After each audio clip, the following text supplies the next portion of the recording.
और देश भर में नए आपराधिक कानून लागू। उत्तर प्रदेश में पहली एफआईआर अब इस कानून के तहत लिख ली गई है। उत्तर प्रदेश में अमरोहा में पहली एफआईआर दर्ज की गई है। तो आज से नए कानून का देश भर में इंप्लीमेंट हो रहा है। देश भर में नए आपराधिक कानून लागू कर दिए गए हैं और अब खबर आ रही है कि उत्तर प्रदेश में पहली एफआईआर दर्ज हुई है।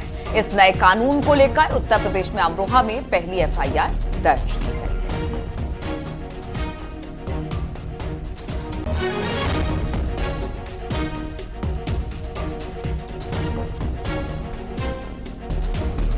उत्तर प्रदेश में अमरोहा में पहली एफआईआर। इससे पहले सबसे पहले आज तड़के सुबह दिल्ली में पहली एफआईआर दर्ज कराई गई थी।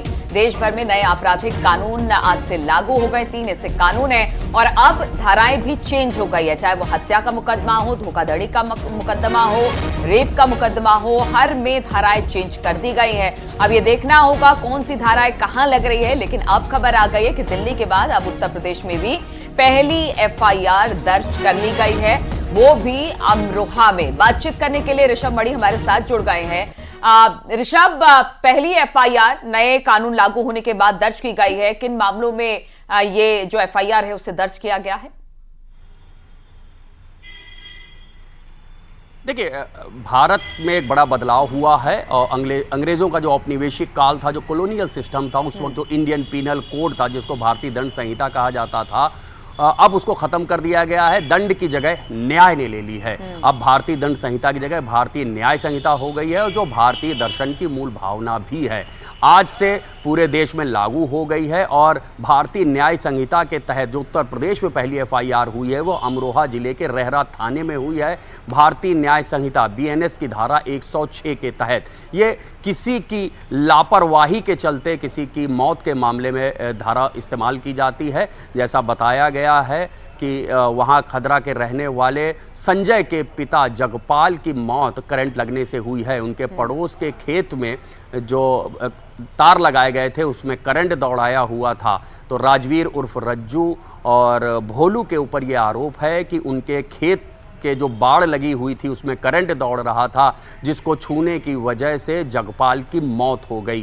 तो किसी की इंटेंशन उसमें नहीं थी, किसी का इरादा नहीं था, ये एक हादसा माना गया है। लिहाजा किसी की लापरवाही के चलते हादसा हुआ है और उस हादसे में जगपाल की मौत हुई है। लिहाजा जगपाल के बेटे संजय ने राजवीर उर्फ रज्जू और भूप सिंह उर्फ भोलू के खिलाफ बीएनएस भारतीय न्याय संहिता की धारा 106 के तहत एफआईआर दर्ज करा दी है। आईपीसी जो इंडियन पिनल कोड पहले हुआ करता था उसमें धारा 304 ए हुआ करती थी। ठीक है, बहुत शुक्रिया विस्तार से जानकारी देने के लिए आपका ऋषभ मणि त्रिपाठी।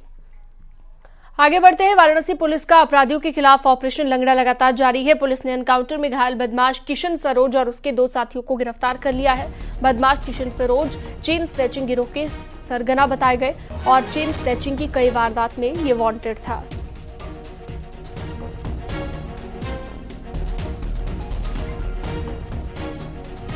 तो पुलिस का ऑपरेशन लंगड़ा लगातार जारी है और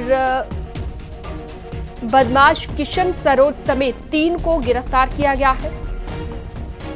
चेन स्नैचिंग के मामले को लेकर फरार चल रहा था।